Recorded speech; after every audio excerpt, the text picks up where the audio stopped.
శ్రీధర్ పొద్దున్నే లేచి యోగా చేసుకొని వచ్చి హాల్లో సోఫాలో కూర్చున్నాడు. ఆరోగ్యం విషయంలో మాత్రం ఎప్పుడూ పూర్తి శ్రద్ధ తీసుకుంటాడు. తను చేస్తున్నది ప్రభుత్వ ఉద్యోగం. ఇంకా 10 సంవత్సరాల సర్వీస్ ఉంది. ఇంతలో వేడివేడి కాఫీ కప్పుతో ప్రత్యక్షమైంది భార్య హేమ. ఇద్దరిది 30 సంవత్సరాల అనుబంధం. అమ్మాయి సౌందర్య పెళ్లి విషయం ఏమైనా ఆలోచిస్తున్నారా అంది హేమ తన కూడా కాఫీ తాగుతూ సోఫాలో కూర్చొని. చిన్నపిల్ల, ఇప్పుడే పెళ్ళేమిటి? వేడివేడి కాఫీ ఆస్వాదిస్తూ అన్నాడు శ్రీధర్. దానికి 18 ఏళ్ళు నిండాయి తెలుసా? అయితే రాత్రి పగలు ఎంతో కష్టపడి చదివి మొన్ననే నీట్ పరీక్ష రాసింది. తప్పకుండా ఎంబీబీఎస్లో సీట్ కొడుతుందని నాకు పూర్తి నమ్మకం. ముందు నీట్ రిజల్ట్స్ రాని, ఒకవేళ నీట్లో ర్యాంక్ రాకపోయినా ఏదో ఒక డిగ్రీ అయితే చెయ్యాలి కదా అన్నాడు. 2 కొడుకులు పుట్టిన తర్వాత అమ్మాయి కావాలని ఎంతమంది దేవుళ్లకు మొక్కుకున్నాము, ఎంతమంది డాక్టర్లను కలిశాము. అబ్బాయిలు పుట్టిన 6 సంవత్సరాల తర్వాత పుట్టిన బిడ్డ అని ఎంతో గారభంగా చేసి పెంచారు. పెళ్లి విషయంలో మాత్రం మీ గుడ్డి ప్రేమ చూపించకండి. గుడ్డి ప్రేమ ఏంటి? అమ్మాయిలను ఇది చెయ్యొద్దు అది చెయ్యొద్దు అని కట్టుబాట్లు పెట్టి వారి ఎదుగుదలకు అడ్డు నిలిచే తండ్రిని కాదు నేను. చాలండి సంబడం. మన అబ్బాయిలను చూడండి, చదువు పూర్తి కాగానే ఉద్యోగం సంపాదించారు, సరైన వయసులో పెళ్లి చేసుకున్నారు. ఇప్పుడు చిన్నోడు నాగ్పూర్లో, పెద్దోడు అమెరికాలో స్థిరపడి పిల్లాపాపలతో చల్లగా ఉన్నారు.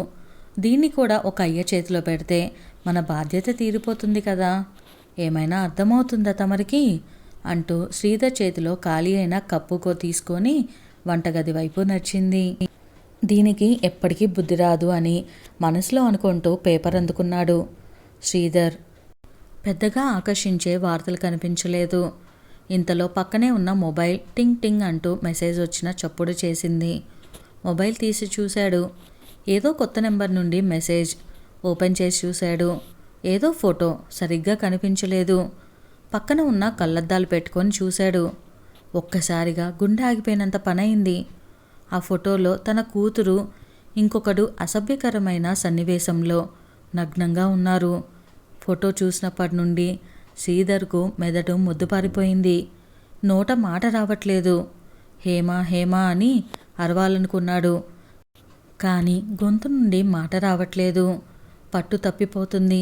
విపరీతమైన చెమట్లు. ఏం చేయలేక అట్లాగే సోఫాలో పక్కకి జరిగిపోయాడు. ఇంతలో హేమ భర్తతో మరోసారి మాట్లాడి ఎట్లాగైనా అమ్మాయి పెళ్లికి ఒప్పించాలని హాల్లోకి వచ్చింది. భర్త పరిస్థితి చూసి పరిగెత్తుకుంటూ వెళ్ళి పట్టుకుంది కింద పడకుండా. ఏమైందండి, ఏమైంది అని అడుగుతూ ఉంది. కన్నీళ్ళాగట్లేదు ఆమెకు. సమయానికి ఇంట్లో ఎవరూ లేరు. ఇంతలో భర్త నీళ్లు అన్నట్లు సైగ చేసేసరికి టీపాయ్ మీద బాటిల్లో ఉన్న నీళ్ళ గ్లాస్తో పోసి మెల్లమెల్లగా తాగించింది. 2-3 గుత్తకల నీళ్లు తాగిన శ్రీధర్ మెల్లగా కోలుకున్నాడు. లేచి సోఫాలో కూర్చున్నాడు. హేమకు కొంచెం ధైర్యం వచ్చింది. ఏమైందండి, ఇప్పుడెలా ఉంది? లేవండి, లేచి డాక్టర్ దగ్గరికి వెళ్దాం అంది. శ్రీధర్ వద్దు అన్నట్లు చేతితో సైగ చేసి సీలింగ్ వైపే చూస్తున్నాడు.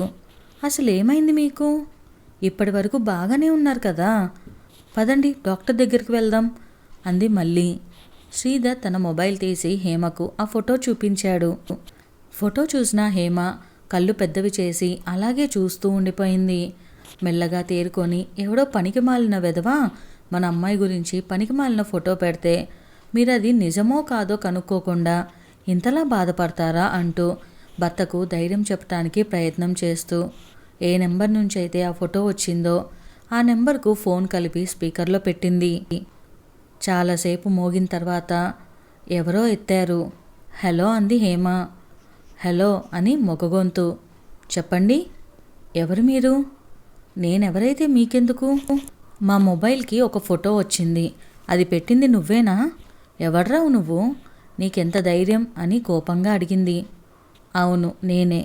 నేను మీ అమ్మాయి గత 2 సంవత్సరాలుగా ప్రేమించుకుంటున్నాము. పెళ్లి చేసుకుందామంటే ఒప్పుకోవట్లేదు. కానీ మా మధ్య అన్నీ జరిగిపోయాయి. ఎందుకు పెళ్ళికి ఒప్పుకోవట్లేదో నాకు అర్థం కావట్లేదు. మీరైనా ఒప్పిస్తారని ఆ ఫోటో పంపించాను. ఓకేనా? మీ కూతుర్ని ఒప్పించండి, లేదంటే తెలుసుగా ఈ ఫోటోలు అన్నీ నెట్లో పెడతాను.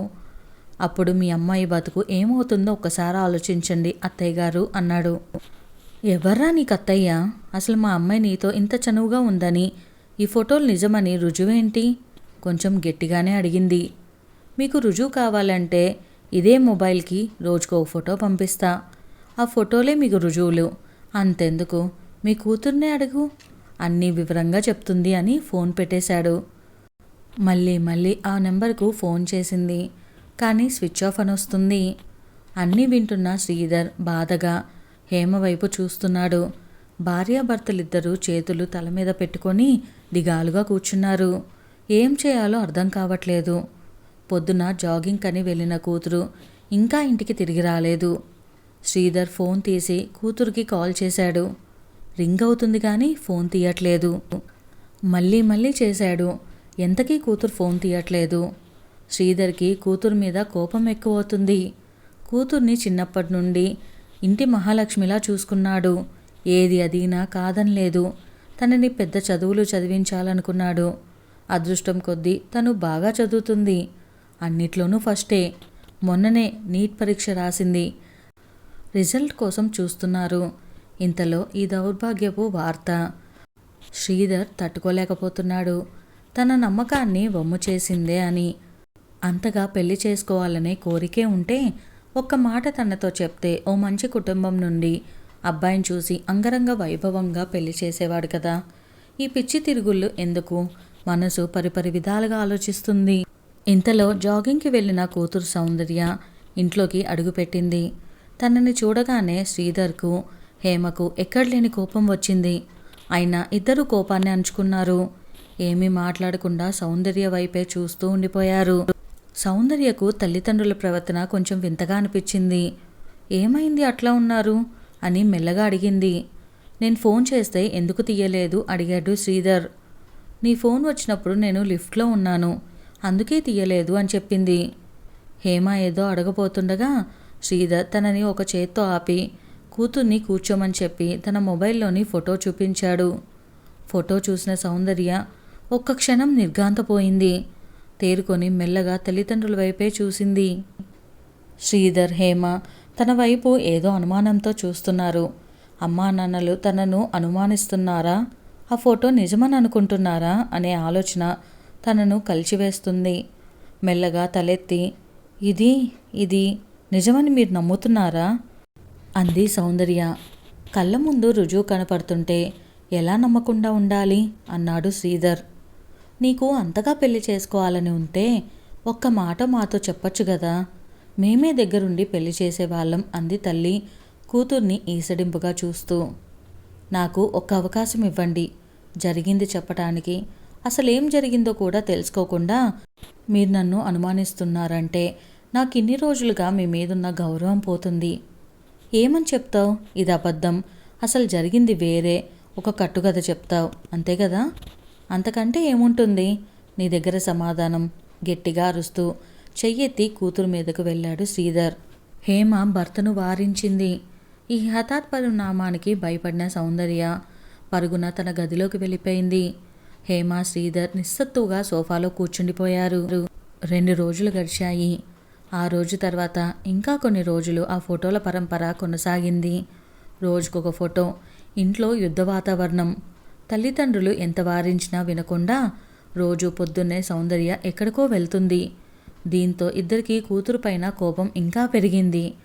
సౌందర్యతో మాట్లాడటం మానేశారు. ఇద్దరు కొడుకులకు ఫోన్ చేసి జరిగిన సంగతి మొత్తం పూసగుచ్చినట్లుగా వివరంగా చెప్పారు. 2 రోజుల్లో చిన్న కొడుకు నాగపూర్ నుండి వస్తున్నాడు.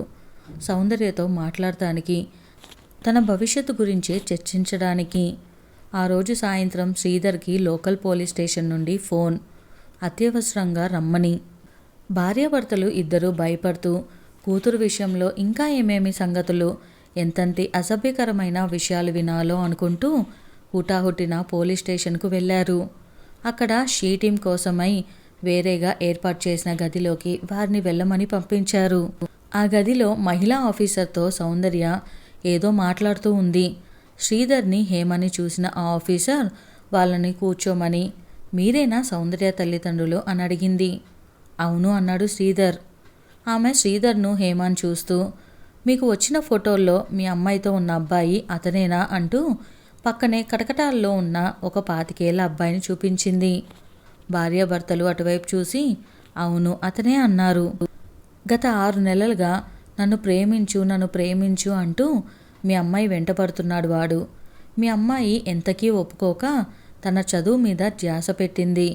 ఆ అబ్బాయి సంగతి చెప్తే ఎక్కడ మీరు కంగారు పడతారో అని మీకు చెప్పలేదు.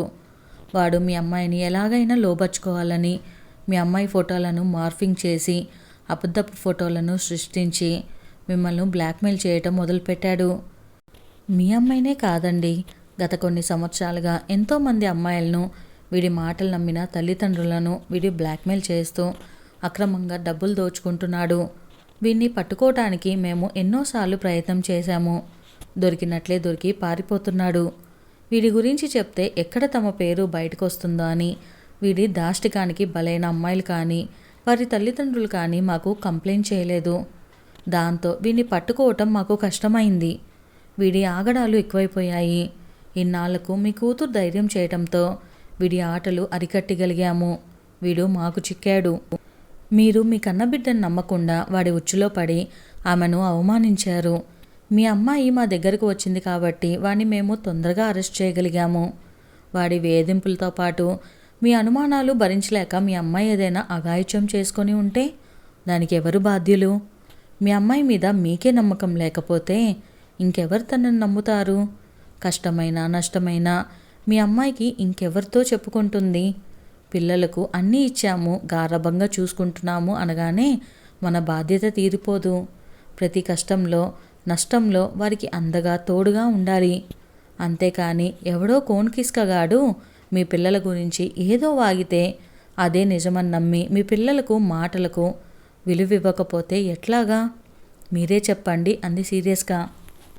శ్రీధర్, హేమ దించిన తల ఎత్తకుండా నేల చూపులు చూస్తున్నారు. తాము ఎంత పెద్ద తప్పు చేశారో కళ్ళకు కట్టినట్లుగా కనిపిస్తుంటే వారి మీద వారికే అసహ్యం వేసింది. తమ కూతుర్ని తప్పుగా అర్థం చేసుకున్నామన్న భావన వారిని ఎంతో కుంగతీసింది. తల్లిదండ్రుల పరిస్థితి అర్థం చేసుకున్న సౌందర్య, మా అమ్మా నాన్నలు చాలా మంచివారు మేడం. చిన్నప్పటి నుంచి అన్ని విషయాల్లో అన్నయ్యలను నన్ను ఒకేలా చూశారు.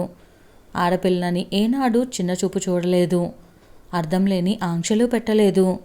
పూర్తి స్వేచ్ఛనిచ్చారు. నేను ఎక్కడ చెడుదారిలో నడుస్తానో అన్న భయంతోనే ఈ విషయంలో వాళ్ళు అలా ప్రవర్తించారు. నా మంచి కోసమే ఆలోచిస్తూ ఒత్తిడికి గురయ్యారు. అంతకు మించి ఇందులో వారి తప్పేం లేదు అంటూ శ్రీధర్ వైపు తిరిగి, నాన్న, నేను మీ పెంపకంలో పెరిగిన బిడ్డను.